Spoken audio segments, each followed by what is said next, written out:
Hi hello welcome back to my channel. ಇವತ್ತು ನಾನು ನಿಮ್ಮನ್ನ ಬೀಗ್ರೂಟಿಗೆ ಕರ್ಕೊಂಡು ಹೋಗ್ತಾ ಇದ್ದೀನಿ. ಆ ಬೀಗ್ರೂಟದ ಫಂಕ್ಷನ್ ಬಂದು ನಡೆದಿತ್ತು ಬಾಲ್ದಿನಹಳ್ಳಿಯಲ್ಲಿ.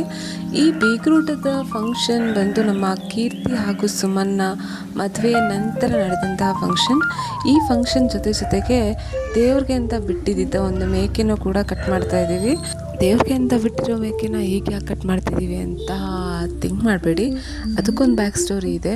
ಆ ಬ್ಯಾಕ್ ಸ್ಟೋರಿನ ನಾನು ಹೋಗ್ತಾ ಹೇಳ್ತೀನಿ. ಈಗ ನಮ್ಮ ಬೀಗ್ರೂಟಕ್ಕೆ ಎಲ್ಲ ಸೆಟಪ್ ರೆಡಿ ಆಗ್ತಾಯಿದೆ, ಶಾಮಿಯಾನ ಎಲ್ಲ ಬಂದಿದೆ. ಸೊ ಇವರು ಇದನ್ನು ಹಾಕ್ತಿದ್ದಾರೆ. ಈಗ ಆಲ್ರೆಡಿ ನೈಟ್ ಆಯಿತು. ಮಿಡ್ ನೈಟ್ ಅಷ್ಟರಲ್ಲಿ ಬೆಳಗ್ಗೆಗೆ ಅಡುಗೆಗೆ ಬೇಕಾಗಿರೋಂತಹ ಎಲ್ಲದನ್ನು ಅಡುಗೆ ಅವರು ರೆಡಿ ಮಾಡಿ ಇಟ್ಕೊಂಡಿದ್ದಾರೆ. ನಾವು ಕೂಡ ಅರ್ಲಿ ಮಾರ್ನಿಂಗ್ ಎದ್ದು ಎಲ್ಲ ಮೇಕೆಗಳಿಗೂ ಪೂಜೆ ಮಾಡೋಕ್ಕೆ ರೆಡಿ ಮಾಡ್ಕೊಂಡ್ವಿ. ನಾವು ಪೂಜೆನ ಮೇಕೆ ಇರೋ ಮನೆಯಲ್ಲೇ ಯಾಕೆ ಮಾಡ್ತಿದ್ದೀವಿ ಅಂತ ನೀವೇ ನೋಡಿ. ಈ ಮೇಕೆ ಎಷ್ಟು ಘಾಟಿ ಇದೆ ಅಂದರೆ ಒಂದು ರೌಂಡ್ ಎಲ್ಲರನ್ನೂ ನಿಲ್ಲಿಸ್ಬಿಡ್ತು. ಇದರ ಬ್ಯಾಕ್ ಸ್ಟೋರಿ ಇದೇನೆ. ಲಾಸ್ಟ್ ಟೈಮ್ ದೇವ್ರಿಗೆ ಅಂತ ಹೊಡೆಯುವಾಗ ಎಲ್ಲರನ್ನೂ ತಳ್ಕೊಂಡು ಅದು ಎಸ್ಕೇಪ್ ಆಗಿ 3 days ಆದಮೇಲೆ ಅದು ಮನೆಗೆ ಬಂದಿದೆ. ಸೊ ಅದನ್ನು ಈಗ ಹೊಡಿತಾ ಇದ್ದೀವಿ. ಇವತ್ತಿನ ಫಂಕ್ಷನ್ಗೆ ರೆಡಿ ಇದ್ದಿತ್ತು 3 ಮೇಕೆಗಳು. ಇದರಲ್ಲಿ ಫಸ್ಟ್ ಮೇಕೆನ ಈಗ ಇಲ್ಲಿ ಕಟ್ ಮಾಡ್ತಿದ್ದೀವಿ. ಇದನ್ನ ಹೊಡಿತಾ ಇರೋದು ನಮ್ಮ ಕಟ್ಟಿಂಗ್ ಎಕ್ಸ್ಪರ್ಟ್ ಆನಂದಣ್ಣ ಅವರು. ನೋಡಿ, ಅದು ಕತ್ತು ಸರಿಯಾಗಿಟ್ಟಿಲ್ಲ ಅಂತ ವೆಯ್ಟ್ ಮಾಡಿ ಅದನ್ನ ಹೊಡಿಯೋಕ್ಕೆ ಟ್ರೈ ಮಾಡ್ತಾ ಇದ್ದಾರೆ. ಈಗ ಇಲ್ಲಿ ಅಜ್ಜಿ ಕಾಮಿಡಿ ಕೂಡ ಆಯಿತು. ಹೀಗೆ ಫನ್ ಮಾಡಿಕೊಂಡು ಈಗ ಎಲ್ಲರೂ ವೆಯ್ಟ್ ಮಾಡ್ತಾ ಇರೋದು ಆ ಘಾಟಿ ಮೇಕೆಗೆ. ಗುಂಡ ನೀನು ಯಾಕೆ ಹೋಗ್ತೀಯ ಬಾರು? ಇರ್ತವೆ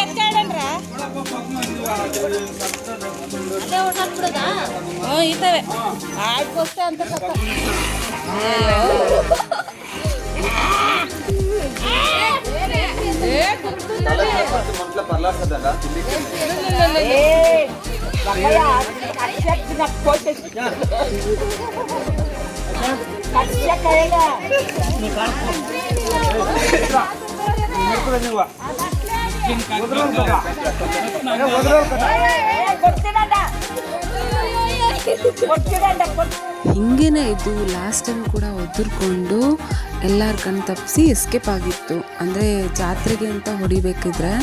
ಸೊ ಅದನ್ನು ತುಂಬ ಹುಡುಕಿ ಎಷ್ಟು ಹುಡುಕಿದ್ರು ಕೂಡ ಈ ಮೇಕೆ ಮತ್ತೆ ಸಿಗಲೇ ಇಲ್ಲ.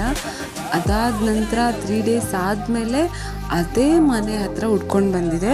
ಸೊ ಆಗ್ಲಿಂದ ಇದನ್ನು ಮನೇಲಿ ಇಟ್ಕೊಂಡು ಈ ಫಂಕ್ಷನ್ಗೆ ಇದನ್ನು ದೇವ್ರಿಗೆ ಹೊಡೆಯೋಣ ಅಂತ ಇಟ್ಕೊಂಡು ಈಗ ಇದನ್ನು ಹೊಡಿತಾ ಇದ್ದಾರೆ. ಎಲ್ಲರಿಗೂ ಕೂಡ ತುಂಬಾ ಎಕ್ಸೈಟ್ಮೆಂಟು, ಯಾಕೆಂದರೆ ಲಾಸ್ಟ್ ಟೈಮ್ ಇದು ಮಿಸ್ ಆಗಿತ್ತಲ್ವ. ಸೊ ಇವತ್ತು ಕೂಡ ಇದು ಹೀಗೆ ಮಾಡುತ್ತಾ ಹೊಡಿಯೋಕ್ಕಾಗುತ್ತೋ ಇಲ್ವೋ ಅಂತ ಎಲ್ಲರೂ 2-3 ಜನ ಹಿಂದೆ ಇಟ್ಕೊಂಡು ಅದನ್ನು ಪ್ಲ್ಯಾನ್ ಮಾಡಿ ಹೊಡೆಯೋಣ ಅಂತ ನೋಡ್ತಿದ್ದಾರೆ. ಇದನ್ನು ಈಗ ಯಾರು ಹೊಡಿತಾರೆ ಮತ್ತು ಹೇಗೆ ಹೊಡಿತಾರೆ, ಇವತ್ತು ಕೂಡ ಇದು ಹೊಡಿಯೋಕ್ಕಾಗುತ್ತಾ ಇಲ್ವಾ ಅಂತ ನೋಡ್ತಿದ್ದಾರೆ. ಇಲ್ಲೊಬ್ರು ಸಜೆಷನ್ನು ಆರಾಮಾಗಿ ಹೊಡಿಬೋದು ಅಂತ. ಅದಕ್ಕೆ ಅಜ್ಜಿ ಹೇಳ್ತಿದ್ದಾರೆ, ನೋಡಿ ಬಾಬಾ ಹೊಡಿ ಬಾ ಆರಾಮಾಗಿ ಅಂತ. ಸೊ ಹಿಂಗೆ ಎಲ್ಲ ಫನ್ ಮಾಡಿಕೊಂಡು ಇದನ್ನು ಹೊಡೆಯೋಕ್ಕೆ ಸ್ಟಾರ್ಟ್ ಮಾಡ್ತಿದ್ದಾರೆ. ನಮ್ಮ ಶ್ರೀಧರಣ್ಣ ಅಂತೂ ಇದನ್ನು ಹೊಡೆಯೋಕ್ಕೆ ರೆಡಿ ಆಗಿದ್ದಾರೆ. ಸೊ ಏನು ಮಾಡ್ತಾರೆ ಅಂತ ನೀವೇ ನೋಡಿ. ಆದರೂ ಕೂಡ ಈ ಥರ ಘಾಟಿ ಕಮ್ಮಿ ಆಗಿಲ್ಲ, ಇನ್ನೂ ಕೂಡ ಜಾಸ್ತಿ ಆಗಿದೆ. ಸೊ ಎಲ್ಲರಿಗೂ ಡೌಟ್ ಇದೆ ಇದನ್ನು ಹೇಗೆ ಹೊಡಿಬೋದು ಅಂತ.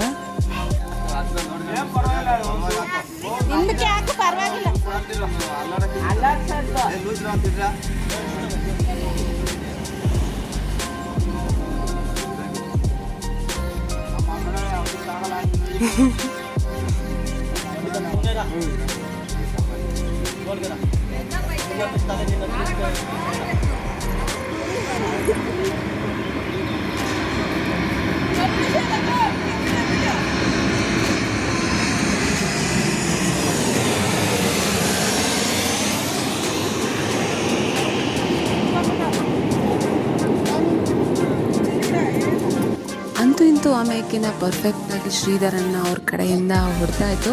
ಆ್ಯಂಡ್ ಇದು 3ನೇ ಮೇಕೆ. ಈಗ ಇದನ್ನು ಗಾಡಿಯಲ್ಲಿ ತೊಗೊಂಡು ಎಲ್ಲಿಗೆ ಹೋಗ್ತಾ ಇದ್ದೀವಿ ಅಂತ ನೋಡ್ತಿದ್ದೀರಾ. ನಾವೆಲ್ಲ ಸೇರಿ ಈಗ ಹೋಗ್ತಿರೋದು ಇವರ ಮನೆ ದೇವರು ಈರಣ್ಣ ಸ್ವಾಮಿ ದೇವಸ್ಥಾನಕ್ಕೆ. ಈ ದೇವಸ್ಥಾನ ಈ ಬಾಲ್ದಿನಹಳ್ಳಿಯಲ್ಲಿ ಫಾರೆಸ್ಟ್ ಏರಿಯಾದ ಒಳಗಡೆ ಮಾಡಿದ್ದಾರೆ. ಈ ಏರಿಯಾ ಅಂತೂ ಒಂಥರ ಮೂವಿಯಲ್ಲಿ ನಾವು ನೋಡಿರೋ ಸೀನ್ಸ್ ಥರನೇ ಕಾಣಿಸುತ್ತೆ. ಹೋಗುವಾಗ ಅಂತೂ ಸಖತ್ ಎಕ್ಸೈಟಿಂಗ್ ಆಗಿತ್ತು. ಈ ಫಾರೆಸ್ಟ್ ಒಳಗಡೆ ಮಾಡಿರೋ ದೇವಸ್ಥಾನ ಅಂತೂ ತುಂಬಾ ಚೆನ್ನಾಗಿತ್ತು. ಹಾಗೆ ಹೋಗ್ಬೇಕಾದ್ರೆ ಇವ್ರ ತರಲೆ ಶುರು ನೋಡಿ ನಮ್ಮ ವಿಡಿಯೋಗೆ ಯಾವ ಥರ ಪೋಸ್ ಕೊಡ್ತಿದ್ದಾರೆ ಅಂತ. ನಮ್ಮ ರಮಿತಾ ಮಹಂತು ಹಾಗೆ ನಮ್ಮ ಹೀರೋಯಿನ್ ಚಾರುಷಾ ಇವ್ರ ಪೋಸ್ ಎಲ್ಲ ಓಕೆ, ಬಟ್ ನಮ್ಮ ಅಣ್ಣ ಅವ್ರದ್ದು ಪೋಸ್ ನೋಡಿ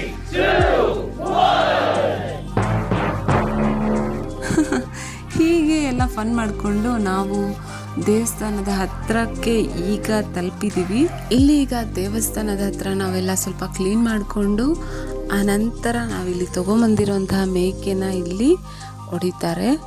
ಸೊ ಬನ್ನಿ ಇಲ್ಲಿ ಯಾವ ಥರ ದೇವಸ್ಥಾನ ಇದೆ ಹಾಗೂ ಯಾವ ದೇವರಿದೆ ಅಂತ ನೋಡ್ಕೊಂಬರೋಣ.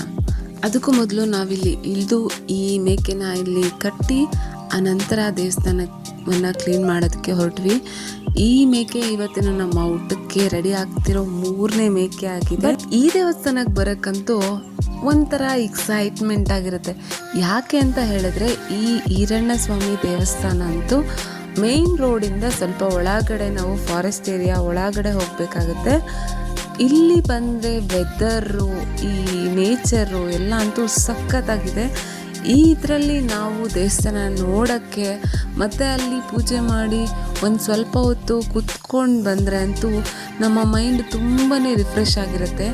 ನೀವು ಈ ಕಡೆ ಬಂದರೆ ಒಂದ್ಸರಿ ಈ ದೇವಸ್ಥಾನಕ್ಕೆ ವಿಸಿಟ್ ಮಾಡಿ ಹಾಗೂ ನಿಮ್ಮ ಮೈಂಡ್ ಕೂಡ ರಿಫ್ರೆಶ್ಮೆಂಟ್ ಮಾಡ್ಕೊಳ್ಳಿ. ಸೊ ನಮ್ಮ ಪೂಜೆ ಅಂತೂ ಶುರು ಆಯಿತು. ಇಲ್ಲಿ ಒಂದು ದೊಡ್ಡ ಹುತ್ತ ಇದೆ ನೋಡಿ, ಇದೆ ಈರಣ್ಣ ಸ್ವಾಮಿ ದೇವರು.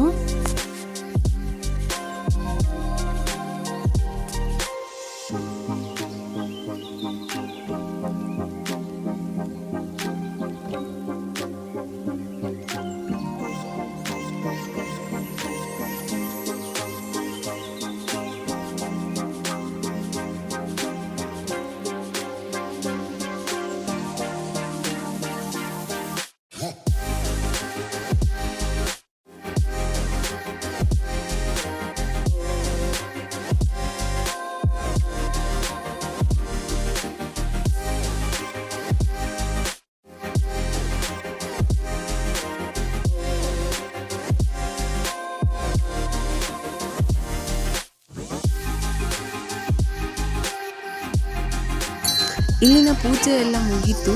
ಈಗ ನಾವು ಮೇಕೆಗೆ ಪೂಜೆ ಮಾಡಿ ಅದನ್ನು ಕಟ್ ಮಾಡೋ ಪ್ರೋಸೆಸ್ ಈಗ ನಡೆಯುತ್ತೆ. ಇಲ್ಲಿ ಮೇಕೆನ ಯಾರು ಹೊಡಿತಾರೆ ಮತ್ತು ಹೇಗೆ ಹೊಡಿತಾರೆ ಅಂತ ನಾವು ಕಾಣೋಣ. ಇನ್ನೊಂದು ಇಂಪಾರ್ಟೆಂಟ್ ರೂಲ್ಸ್ ಇದೆ. ಸೊ ಹೀಗೆ ದೇವ್ರಿಗೆ ಅಂತ ಮೇಕೆ ಹೊಡೆಯುವಾಗ ಅಥವಾ ಕಟ್ ಮಾಡುವಾಗ ಅದಕ್ಕಿಂತ ಮುಂಚೆ ಮೇಕೆ ಮೈಯೆಲ್ಲ ಕೊಡಬೇಕು ಅನ್ನೋದು ಒಂದು ರೂಲ್ ಇದೆ. ಸೊ ಅದು ಮೈ ಒದ್ರಿಲ್ಲ ಅಂತೇಳಿದ್ರೆ ಅವರು ಕಟ್ ಮಾಡೋ ಹಾಗಿಲ್ಲ ಅನ್ನೋದು ಇವರ ನಂಬಿಕೆ. ಒದ್ರಿದ್ರೆ ಅದು ಕಟ್ ಮಾಡೋಕ್ಕೆ ರೆಡಿ ಇದೆ ಅನ್ನೋದು ಇವರ ಪ್ರೊಸೆಸ್. ಸೊ ಹಾಗಾಗಿ ಅದಕ್ಕೆ ಪೂಜೆ ಮಾಡಿ ಊದ್ಕಡ್ಡಿದು ಹೊಗೆ ಬಿಟ್ಟು ಅದನ್ನು ಓಡಾಡ್ಲಿಕ್ಕೆ ಬಿಟ್ಟು ಅದ್ರ ಮೈ ಮೇಲೆಲ್ಲ ನೀರು ಹಾಕಿ ಏನೇನೆಲ್ಲ ಮಾಡಿದ್ರು, ಬಟ್ ಇದು ಮೈ ಒದರ್ಲೇ ಇಲ್ಲ. ಕಡೆಗೆ ಅಂತೂ ಇಂತೂ ಒದ್ರು ಬಿಡ್ತು. ಇದು ಒದ್ರಿದಾದ್ಮೇಲೆ ಇದು ಕಟ್ ಮಾಡೋಕ್ಕೆ ರೆಡಿ ಇದೆ ಅಂತ ಇವರ ನಂಬಿಕೆ. ಅಂದರೆ ಅದು ಒದ್ರಲಿಲ್ಲ ಅಂದರೆ ಇವ್ರು ಕಟ್ ಮಾಡೋದೇ ಇಲ್ಲ. ಬಟ್ ಒದ್ರಿಲ್ಲ ಅಂತ ಹಾಗೇನೂ ಬಿಡಲ್ಲ, ಅದಕ್ಕೆ ಹೊಗೆ ಹಾಕಿನೋ ಮೈ ತುಂಬ ನೀರು ಹಾಕಿ ಏನೋ ಒಂದು ಮಾಡಿ ಒದರಿಸ್ತಾರೆ. ಸೊ ಈಗ ಅದನ್ನು ಕಟ್ ಮಾಡೋಕ್ಕೆ ಕ್ಯಾಮ್ರಾಮ್ಯಾನ್ ಗುಂಡ ಜೊತೆ ಬರ್ತಾ ಇದ್ದಾರೆ ನಮ್ಮ ಕಿರಣ್ ಅವರು. ಸೊ ಇವರು ಈ ಮೇಕೆನ ನಿಜವಾಗ್ಲೂ ಹೊಡಿತಾರಾ ಇಲ್ವಾ ಅಂತ ನೋಡಬೇಕಾಗಿದೆ. ನಮ್ಮ ಕಿರಣ್ ಅವರಂತೂ ಹೊಡಿಯೋಕ್ಕೆ ರೆಡಿ ಇದ್ದಾರೆ. ಬಟ್ ಇದು ಏನೇ ಮಾಡಿದ್ರು ಕತ್ತು ಮಾತ್ರ ಮೇಲೆ ತೆಗಿತಾ ಇಲ್ಲ. ಈಗ ಇದನ್ನು ಕತ್ತು ಮೇಲೆ ಬರೋ ಹಾಗೆ ಮಾಡೋಕ್ಕೆ ನಮ್ಮ ಆನಂದಣ್ಣ ಅವರು ತುಂಬಾ ಪ್ಲ್ಯಾನ್ಸ್ ಮಾಡ್ತಿದ್ದಾರೆ. ಏನೇ ಆದರೂ ಮೇಕೆ ಎಲ್ಲೂ ಕದಲಬಾರ್ದು ಅಂತ ನಮ್ಮ ರೂಪಿ ಅಣ್ಣ ಅಂತೂ ಸ್ಟಿಫಾಗಿ ಇಟ್ಕೊಂಡಿದ್ದಾರೆ. ಆದರೂ ಸಹ ಇದು ಕತ್ತನ್ನ ಮೇಲೆ ಎತ್ತಲೇ ಇಲ್ಲ. ಸೊ ಅಣ್ಣ ಅಲ್ಲಿಗೆ ಬಂದು ಇದಕ್ಕೆ ಏನೋ ಮಾಡಿದ್ರು, ಬಟ್ ಅದು ಎಗೇನ್ ಸೇಮ್ ಅದೇ ಥರ ಕತ್ತು ಬಗ್ಸ್ಕೊಂಡು ನಿಂತ್ಕೊಂತು. ಕಡೆಗೂ ಕತ್ತು ಎತ್ತಲೇ ಇಲ್ಲ. ಸೊ ಅಣ್ಣ ಏನು ಮಾಡಿದ್ರು, ಇನ್ನೊಂದು ಪ್ಲಾನ್ನ ಮಾಡಿದ್ರು. ಹಗ್ಗ ತೆಗೆದು ಅದರ ಬಾಯಿಗೆ ಹಾಕಿ ಈ ಥರ ಮೇಲೆ ಮಾಡಿದ್ರು. ಈಗ ಆ ಪ್ಲ್ಯಾನ್ ವರ್ಕೌಟ್ ಆಯಿತು. ಸೊ ಈಗ ನಮ್ಮ ಮೇಕೆ ಕಟ್ ಮಾಡೋಕ್ಕೆ ಕಿರಣ್ ಅವರು ಫುಲ್ ರೆಡಿ.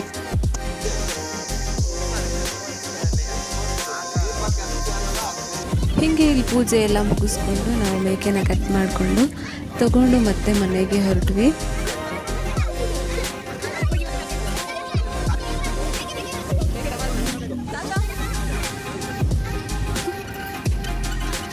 ಅಂತೂ ಇಂತೂ ಮನೆ ಅಂತೂ ತಲುಪಿದ್ವಿ. ಈಗ ಈ ಮೇಕೆನ ತಗೊಂಡು ಕಟ್ ಮಾಡೋ ಪ್ರೊಸೆಸ್ಗೆ ಹೊರಡೋಣ ಬನ್ನಿ. ಇದನ್ನ ಹೇಗೆ ಕ್ಲೀನ್ ಮಾಡ್ತಾ ಇದ್ದಾರೆ ಅಂತ ನೋಡ್ಕೊಂಬರೋಣ.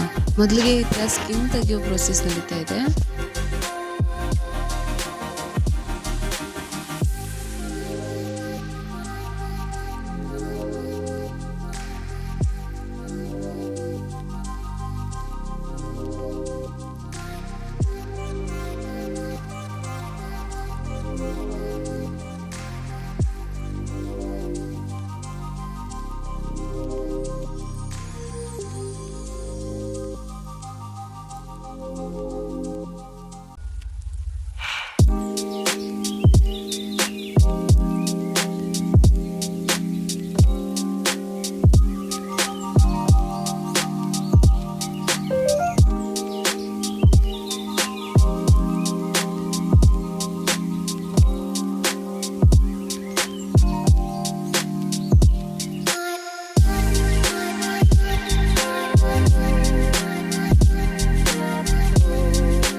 ಈಗ 3 ಮೇಕೆಗಳದ್ದು ಕೂಡ ಸ್ಕಿನ್ ಎಲ್ಲ ಪೀಲ್ ಮಾಡಿ ಇಲ್ಲಿ ಇಟ್ಕೊಂಡು ಈಗ ಚಿಕ್ಕ ಚಿಕ್ಕ ಪೀಸಸ್ ಆಗಿ ಕಟ್ ಮಾಡೋಕ್ಕೆ ಒಂದು ಟಾರ್ಪಲ್ನ ಹಾಕ್ಕೊಂಡು ಎಲ್ಲ ಸುತ್ತ ಕೂತ್ಕೊಂಡು ನೋಡಿ ಈ ಥರ ಎಲ್ಲ ಚಿಕ್ಕ ಚಿಕ್ಕ ಪೀಸ್ನ ಮಾಡ್ಕೊಂಡ್ವಿ. ಇದಕ್ಕೆ ನಾವು ಬೆಳಗ್ಗೆ ಮೇಕೆ ಕಟ್ ಮಾಡೋಕ್ಕೆ ಆ್ಯಕ್ಚುಲಿ 6 to 6:30 ಒಳಗಡೆ ನಾವು ಮೇಕೆನ ಕಟ್ ಮಾಡಿದ್ವಿ. ಅದನ್ನೆಲ್ಲ ಕಟ್ ಮಾಡಿ ಇಲ್ಲಿ ತೊಗೊಂಡು ಬಂದು ಇಲ್ಲಿ ಎಲ್ಲ ಪೀಸಸ್ ಆಗೋಷ್ಟರಲ್ಲಿ ಕರೆಕ್ಟಾಗಿ 9 to 9:30 ಆಯಿತು. ಇದಾದ ನಂತರ ಇಲ್ಲಿ ಅಡುಗೆಗೆ ಏನೇನು ರೆಡಿ ಆಗಿದೆ ಅಂತ ನೋಡೋಣ ಬನ್ನಿ. ಸೌತೆಕಾಯಿ, ಈರುಳ್ಳಿ, ನಿಂಬೆಹಣ್ಣು ಎಲ್ಲನ ಕಟ್ ಮಾಡಿ ಇಟ್ಟಿದ್ದಾರೆ. ಇಲ್ಲಿ ಮಟನ್ನು ಕೂಡ ಬೇಯ್ತಾ ಇದೆ. ಆಲ್ರೆಡಿ 9:30 ಆಯಿತು. ಸೊ ನಮಗೆಲ್ಲ ಟಿಫನ್ ಅಂತ ಆಲ್ರೆಡಿ ಬಿರಿಯಾನಿನ ಮಾಡಿಕೊಟ್ಟಿದ್ರು. ಸೊ ನಾವೆಲ್ಲ ಬಿರಿಯಾನಿನ ತಿನ್ಕೊಂಡಿದ್ವಿ. ಬಿರಿಯಾನಿ ಟೇಸ್ಟ್ ಅಂತೂ ತುಂಬಾ ಚೆನ್ನಾಗಿತ್ತು. ಈಗ ಇಲ್ಲಿ ರೈಸ್ ರೆಡಿ ಇದೆ, ಚಿಕನ್ ಸಾಂಬಾರು ಕೂಡ ರೆಡಿ ಇದೆ, ಹಾಗೂ ಕಬಾಬ್ಗೆ ಕೂಡ ಎಲ್ಲ ಕಲಸಿ ಇಟ್ಟಿದ್ದಾರೆ. ಮಟನ್ ಕೂಡ ಬೇಯ್ತಾ ಇದೆ.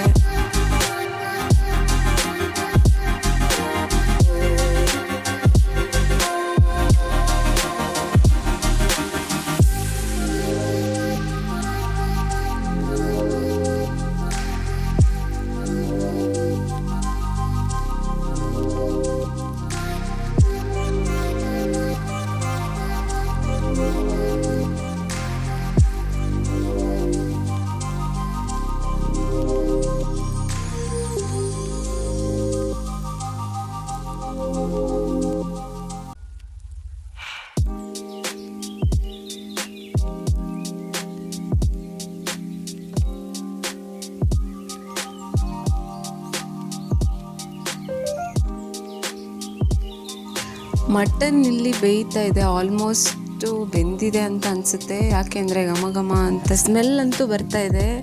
ಸೊ ಎಲ್ಲರೂ ಕೂಡ ಮಟನ್ ತಿನ್ನೋಕ್ಕೆ ವೇಟಿಂಗ್. ಹಾಗೆ ರಿಲೇಟಿವ್ಸ್ ಕೂಡ ಬರೋಕ್ಕೆ ಸ್ಟಾರ್ಟ್ ಆದರು.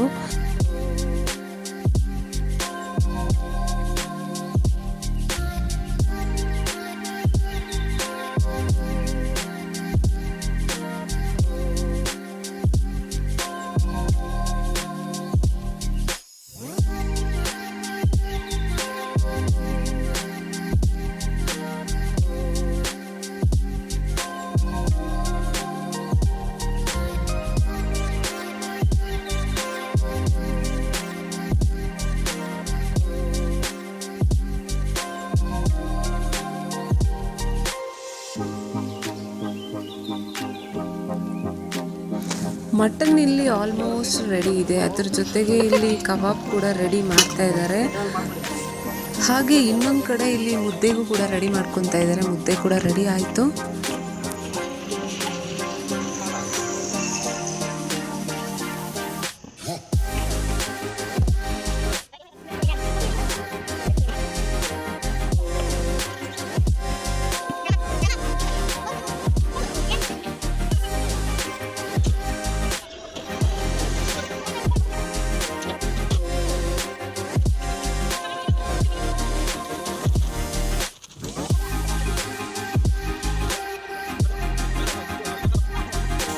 ಮಟನ್ನು, ಚಿಕನ್ನು, ಕಬಾಬು ಎಲ್ಲ ಕೂಡ ರೆಡಿ ಇದೆ. ಈಗ ನಾವೆಲ್ಲ ಸೇರಿ ಮುದ್ದೆ ಮಾಡೋಣ ಅಂತ ಹೊರಟ್ವಿ. ಎಲ್ಲರೂ ಬೇಗ ಬೇಗ ಮುದ್ದೆ ಮಾಡ್ಕೊಂಡ್ವಿ.